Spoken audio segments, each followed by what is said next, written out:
एक चिड़िया गलती से रेगिस्तान में फंस गई। रेगिस्तान में पेड़ पौधे नहीं होते, वहां पर धूप बहुत होती है, गर्मी बहुत है। वो बेचारी गलती से उड़कर रेगिस्तान में जाकर फंस गई। अब कृपा ये हुई कि वहां से एक देवता निकल रहा था, उस चिड़िया की तरफ ध्यान गया देवता का। देखा कि ये एक चिड़िया धूप में जल रही है और पेड़ है नहीं कोई जहां पर छांव में बैठना है। अब उसने क्या किया, देवता ने दया आई, तरस आया, चिड़िया के पास आकर कहा कि चिड़िया, मैं भगवान के पास जा रहा हूँ, तू इतनी कष्ट में है तो कुछ कहना चाहती है भगवान जी को। चिड़िया कहने लगी कि मैं यहाँ पर आ गई हूँ, फंस गई हूँ, मुझ पर कृपा करो। अगर मुझे पेड़ दे दे भगवान इस रेगिस्तान में, तो मैं पेड़ के नीचे घोंसला बना सकती हूँ और मैं आराम कर सकती हूँ। अब देखो, देवता उड़कर भगवान जी के पास में गए और भगवान जी को जाकर विनती प्रार्थना करी कि प्रभु, रास्ते में एक आपकी चिड़िया देखी है, आप ही की ही बच्ची है, वो चिड़िया धूप में मर रही है और उसने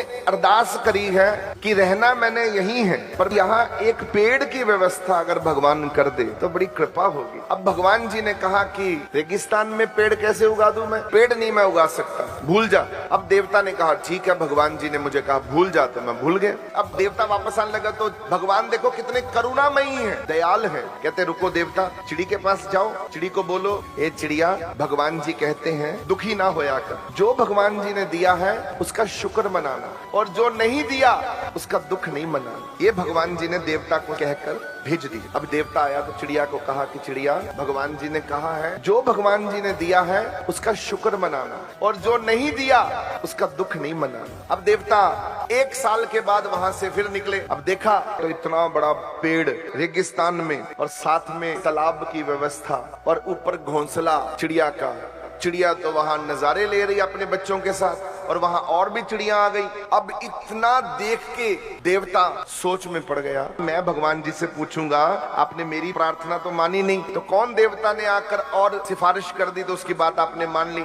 अब देवता भगवान के पास गया और भगवान से शिकायत करी, ये प्रभु, आपके बच्चे को आपसे शिकायत है। प्रभु बोले हाँ मालूम है मुझे, तू क्या कहने आया है। तू सोच रहा है कि तेरे से बड़ा देवता मेरे पास आया, मैंने उसकी बात रख ली और तेरी बात ठुकरा दी, ऐसा नहीं है। मैंने तुझे कहकर भेजा था कि चिड़िया को बोलना शुक्रिया करे, शुक्रिया शुक्रिया बार बार करे। कहते उस चिड़िया ने ये आदत बना ली, गर्मी में भी बैठे होना तो उसके मुंह से निकलता था भगवान जी तेरा शुक्रिया, तूने गर्मी दी है, शुक्रिया गर्मी दी है। इतना शुक्रिया चिड़िया ने कर दिया कि चिड़िया का शुक्रिया मेरे सचखंड तक आवाज दे रहा था। मुझे मजबूर हो कि उसको कृपा करनी पड़ी और उसको एक पेड़ वहीं देना पड़ा उसी समय। शुक्रिया की ताकत।